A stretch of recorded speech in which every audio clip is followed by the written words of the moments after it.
హైకోర్టును కూల్చేస్తారా? ఎంఆర్ఓ చెప్తే ఎక్కడికైనా యంత్రాలు పంపిస్తారా? పొలిటికల్ బాసుల మెప్పు కోసం ఏదైనా చేస్తారా? చట్ట వ్యతిరేకంగా పనిచేస్తే ఇంటికి వెళతారు. అసలు హైడ్రా చట్టబద్ధత ఏంటి? తీరు మారకుంటే హైడ్రో జీవో రద్దు చేస్తాం.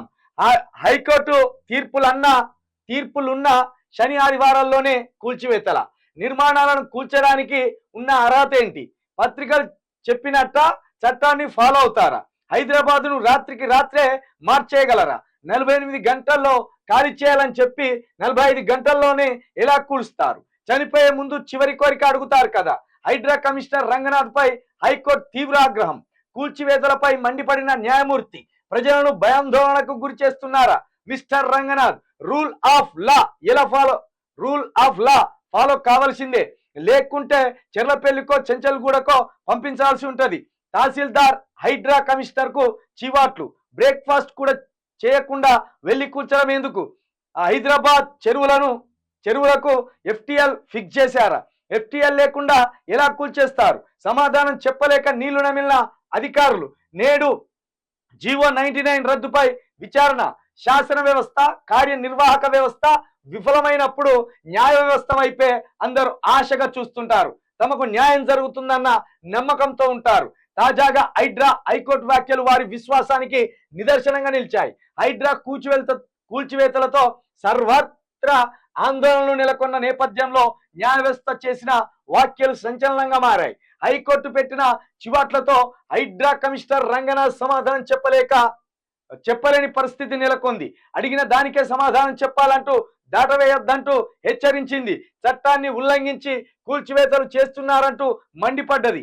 హైకోర్టు వ్యాఖ్యలతో బాధితుల్లో ఆనందం వెల్లివిరిసింది. తమ ఆవేదన ఉన్నత న్యాయస్థానం ద్వారా ప్రపంచానికి తెలిసిందని పలువురు వ్యాఖ్యానించారు. మామూలు కాదు, 14 ప్రశ్నలు. ఒకానొక సమయంలో జడ్జి గారు ఏమన్నారంటే, మిస్టర్ రంగనాథ్ గారు, మీరు ఉదయం ఏ టైంకు టిఫిన్ చేస్తారు అని అడిగి, ఆయనకి ఏం చెప్పాలో అర్థం కాలేదు. ఒకవేళ దీనికి సమాధానం చెప్తే మళ్ళీ దీనికి ఇంకోటి మళ్ళీ లింకెడ్ ప్రశ్న ఇంకోటి పెడతారా ఏంది, మరి దీనికి ఎలాంటి మళ్ళీ ప్రశ్న వేస్తాడు అనుకొని కాముగా ఉన్నాడు. అసలు ఎంత పిల్లికున లెక్కున్నాడు తెలుసా ఆయన. ఇది టెలికాస్ట్ చేస్తే కొంత లీగల్ ప్రాబ్లమ్స్ వస్తాయని నిన్న నుంచి టెలికాస్ట్ చేయడం లేదు. గంటన్నర ఫుటేజ్ నిన్న జరగగానే మన చేతికి వచ్చింది. అయితే లీగల్ ఇష్యూస్ వల్ల దాన్ని ప్లే చేయొద్దని చెప్పారు. హైకోర్టు లాయర్ గారు నాకే పంపించిండు, ఒకసారి దీన్ని పూర్తిగా చూసి ప్రజలకి ఇంకా చక్కగా వివరించండి, బాగుంటుంది అన్నారు. అయితే అది మొత్తం ప్లే చేస్తే లీగల్ ఇష్యూస్ ఇస్తారు, దానివల్ల మనం ప్లే చేస్తలేము. ఇట్లా కూర్చున్నాడు, ఒక కుర్చేసిలు పక్కన కుర్చీ ఎత్తే ఇట్లా కూర్చున్నాడు. ఇక ఏమనే సమాధానం చెప్పకపోతే, మిస్టర్ రంగనాథ్ సూటిగా సమాధానం చెప్పు, అటు ఇటు చెప్పకు, సూటిగా సమాధానం చెప్పు. ఏమన్నారు తెలుసా? 14 క్వశ్చన్స్. ఎంత అద్భుతమైన క్వశ్చన్స్! 14 మామూలుగా అది కాదు. నిన్న మీకు ఆల్రెడీ చెప్పినట్టున్నా, మళ్ళొకసారి మన ప్రజల కోసం ఈ 14 ప్రశ్నలను ఉంచుతాం. ముందు నీ హైడ్రాకున్న చట్టబద్ధత ఏంది అని అడిగిండు. దానికి చట్టబద్ధత లేదు, దానికి జీవో కూడా లేదు. ఇక ఏమన్నారు? మీరు కూల్చివేతలను మీ బాసు మెప్పు కోసము చేస్తున్నారా? మీరేమైనా కూల్చే ఏజెన్సీలు పెట్టుకున్నారా? కూల్చడానికే జాబులు చేస్తున్నారా, లేక నిర్మించడానికి జాబులు చేస్తున్నారా? అది మొదటి ప్రశ్న. ఇక తర్వాత అసలు మీ డ్రామా ఏంది?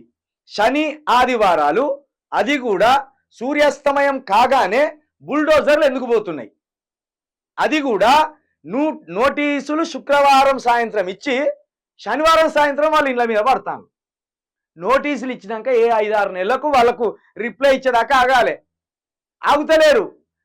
శుక్రవారం సాయంత్రం ఇచ్చి శనివారం కథం కూల్చివేతలు మొదలు పెడతాను. ఎందుకు? మీ బాస్ మెప్పు కోసమా అని అడిగిండు. 2689 FTLను గుర్తించానులా అని అడిగిండు. FTL మార్కు లేకుండా ఎందుకు కూల్స్తున్నారు అని మరొక ప్రశ్న. ఇది దుర్గం చెరువులనేమో వాళ్ళ అన్నకు FTL అని వేసి వదిలిపెట్టిండు. మిగతా ప్రజలకు అట్లాగే FTL అని మార్కు వేయకుండా ఎందుకు కూల్చేస్తున్నారు అని మరొక ప్రశ్న వేసింది. ఇక ఇది రేవంత్ రెడ్డి గారి అన్నకు సంబంధించిన ప్రశ్నే. వాళ్ళ అన్న పేరు తీయకుండా మీరు ధనవంతుల పట్ల లేదా పేదవాళ్ళ పట్ల ఏకపక్షంగా పక్షపాతంగా వ్యవహరిస్తున్నారు. దీన్ని ఎట్లా సమర్థించుకుంటారు? నాన్ స్టాప్ హిట్టింగ్ ఇక మీరు మేము పంపించిన ఉత్తర్వులు మీరు చదువుతలేరా రంగనాథ్ గారు అని అడిగితే సప్పుడు చేయలే.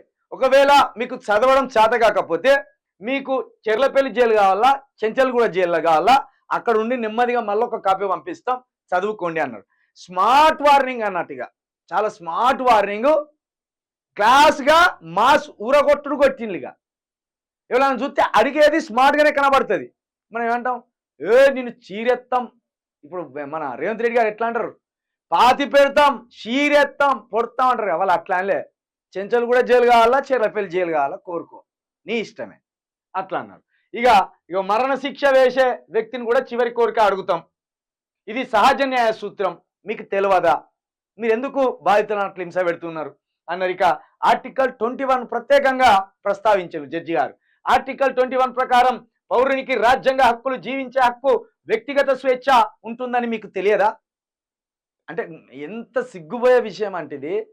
ఐపీఎస్ ఆఫీసర్ అంటే అన్ని చట్టాలను వడబోసి జీర్ణించుకొని వాటన్నిటిని మొత్తం ఆవాహన చేసుకొని ప్రతి చట్టాన్ని దాని ప్రకారం నడుచుకోవాలి.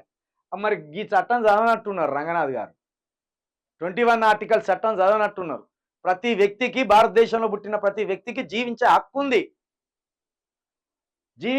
ఉంది, ప్రశ్నించే హక్కు ఉంది, తన భావ ప్రకటన స్వేచ్ఛను చెప్పుకునే హక్కు ఉంది. అది తెలియదా మీకు? ఇలాగే కొనసాగితే అసలు జీవన క్యాన్సిల్ చేసి పడేస్తామన్నారు ఆఖరికి. ఇట్లా ఇంకోటి అడిగిండు, మీ మూసి మీద మీ ప్లాన్ ఏంది చెప్పు తాత జరా అని అడిగిండు. తెలియదు, తల కిందికి వేసుకున్నారు. దాంతోపాటు ఇవన్నీ మొదటి రోజు 14 ప్రశ్నలు. 15 రోజులల్లా రిటర్న్ రైటింగ్ తోటి రాసి పంపాలి వీళ్ళు కోర్టుకు. తర్వాత ఏం జరుగుతుందో చూద్దాం. మొత్తానికి ఇట్లా రూల్ ఆఫ్ లా ఫాలో కావాల్సిందేనని రంగనాథ్ గారిని కొరడతోటి కొట్టకుండానే అంతకంటే ఎక్కువ నొప్పి కలిగేలా హైకోర్టు అద్భుతమైన ప్రశ్నలతోటి చెడుగుడు ఆడుకున్నదిగా. గంటన్నర సేపు మన ప్రేక్షకులు లేదా 6ల మీద 6లు కొడతా అంటే నిన్న మొత్తం హైదరాబాద్లు సప్పట్ల మీద సప్పట్లే. యమ సప్పట్లు, వాళ్ళ గుండెలే వా ఏం న్యాయస్థానం, ఏం జడ్జి గారు అనే రేంజ్లో నివ్వరపోవచ్చు వాళ్ళు. ఎందుకంటే చట్టాలున్నది ఉన్నోని కోసమే అని అనుకుంటాం సహజంగా. కానీ సరైన పద్ధతిలో, సరైన విధంగా జడ్జి గారికి ఆధారాలు చూపెడితే వాళ్ళు రంగనాథ్ అయినా, నీ ముఖ్యమంత్రి కేసీఆర్ గారైనా, లేకపోతే కేటీఆర్ గారైనా, లేకపోతే రేవంత్ రెడ్డి గారైనా, లేకపోతే నీకు మొత్తం భారతదేశానికి ప్రధానమంత్రి అయినా మోదీ గారైనా చెవులు బిండి అలా కూర్చోబెడతారు, కూర్చో తాత అని. అట్లుంటుంది పవర్ చట్టానికి. అంత గొప్ప చట్టాన్ని అందించిపోయింది మనకు బాబాసాహెబ్ అంబేద్కర్ గారు.